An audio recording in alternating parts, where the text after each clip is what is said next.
Pourquoi avons-nous une population qui est arrivée et qui est rentrée dans l'arboriculture?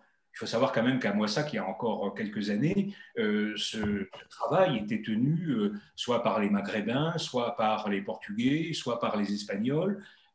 Pourquoi est-ce que ces Roms ont une compétence particulière dans ce Les domaine? Polonais. Alors, juste avant de débuter, c'est juste pour revenir sur les phases de mobilité en Bulgarie, comment les Roms sont arrivés en une minute, même pas. Il y a eu 3 vagues de migration en Bulgarie. Une première vague, 12e, 14e siècle, et ils viennent, à ce moment-là, ils entrent en Bulgarie par l'Empire ottoman. Donc, ce sont essentiellement des populations qui vont du coup se dire musulmanes, donc des Roms musulmans. Et il y a une deuxième vague en 17e, 18e siècle qui viennent par la Roumanie. Donc, ça va être des Roms qui vont se dire chrétiens, parce qu'ils se définissent comme ça. Et on va avoir une troisième vague qui sont celles des Calderaches, qui viennent également de Roumanie. Alors, la première venait de Valachie et de Moldavie, et celle-là vient de Roumanie d'un peu partout, mais il s'agit juste de quelques milliers de personnes. Et les Calderaches, c'est ceux qui sont chaudronniers, donc qui vont être un peu moins sédentaires, un peu moins rapidement. Et c'est pour ça qu'en Bulgarie, on a des Roms qui sont là depuis très longtemps, qui sont sédentarisés, aussi sous la pression de l'État, parce que même si ils vivent en marge de la société, souvent dans des quartiers ou alors dans des villages, et là c'est lié au secteur d'activité qu'ils occupaient, puisqu'on parlait du secteur d'activité plutôt industriel dans les villes et donc dans des quartiers des villes, et ceux qui vivaient donc de l'agriculture, dans les villages qu'on retrouve actuellement. Et c'est ce que vous avez à Moissac, ce sont des gens qui viennent de villages. Alors, il y a plusieurs villages, et pour justement ne pas avoir à revenir sur le sujet, ils viennent des alentours de 2 villes, en fait, du district de Pazarvik. C'est ceux de villages autour de Pazarvik et d'autres des villages autour de la ville de Septem. Ce sont 2 grandes villes de ce district de Pazarvik qui se trouvent un peu en dessous de la ville de Plovdiv, qui est l'ancienne capitale du père d'Alexandre le Grand, Philippe Auguste. Un point historique. Donc ça, c'était pour revenir sur ces mobilités. Ensuite, c'est là qu'on fait le lien justement avec le secteur qu'ils occupaient, puisque ceux qui viennent des villages, ce sont des gens qui travaillaient, pas eux souvent directement, mais leurs parents ou leurs grands-parents vivaient dans le secteur de l'agriculture, donc ils ont un lien avec l'agriculture. Donc il faut dire que la transition, j'en ai parlé tout à l'heure, c'est l'Espagne, pour beaucoup, hein, parce qu'il y en a qui viennent d'ailleurs, mais que ce soit, on les retrouve aussi en Angleterre, où il y en a qui ont travaillé dans des fermes, et en Italie aussi, il y a des Roms bulgares qui ont travaillé dans l'agriculture également, mais le plus gros contingent, c'est en Espagne. Et en Espagne, comme je vous l'ai expliqué, après 2008 et les crises, ils remontent, une partie d'entre eux au moins, sur le sud-ouest de la France, c'est-à-dire des villes comme Bordeaux, Toulouse et plus tard Moissac.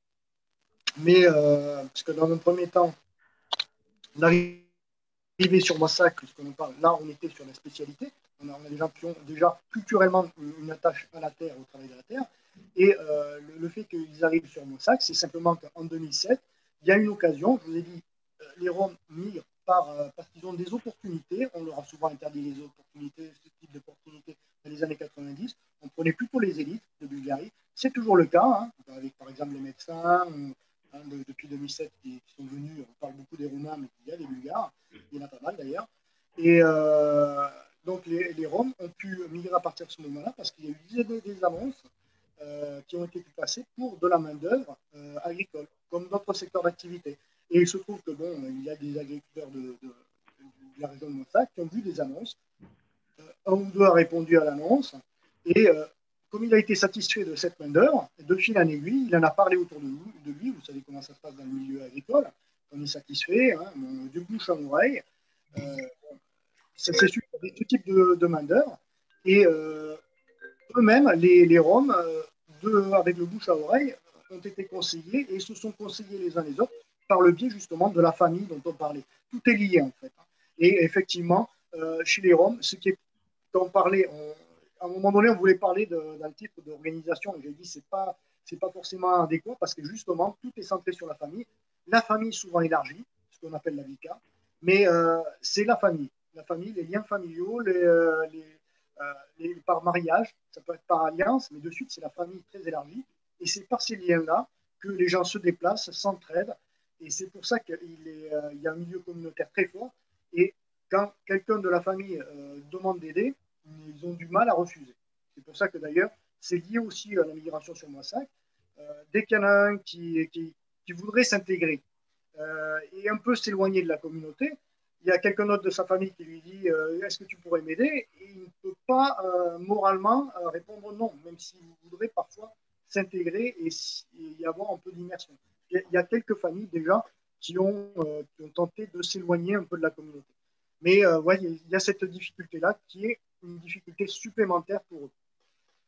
Donc, je ne voudrais pas monopoliser la parole si Oui. Marina, justement, On va y revenir sur l'intégration, hein, parce qu'évidemment, c'est ça qui nous intéresse au premier chef, puisqu'on voit bien qu'il y a aujourd'hui une population importante à Moissac, une population de Roms importante, et comme vous le disiez et l'expliquez, c'est effectivement par le biais des liens familiaux que tout ça se développe, s'entretient, se conforte.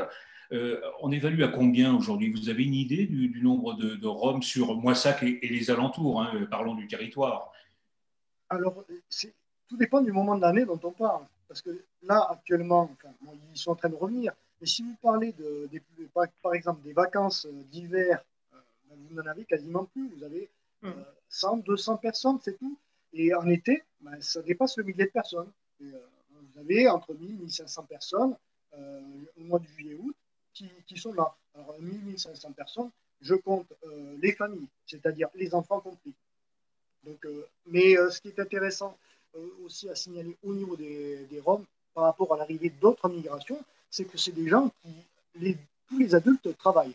C'est-à-dire que la femme va aussi travailler dans les champs, ce que vous n'avez pas forcément retrouvé dans d'autres minorités ou d'autres populations. Par exemple, si vous prenez les Turcs bulgares, euh, le Turc bulgare, lui, va travailler, la femme reste à la maison et elle ne va pas travailler. Donc, vous avez des situations culturelles différentes. Donc là, vous avez plus un pied d'égalité au niveau du travail entre l'homme et la femme, même si bon, vous avez une culture du patriarcat au niveau de la vie, du mode de vie. Mais au niveau du travail, les femmes travaillent comme les hommes. Il n'y a pas de différence.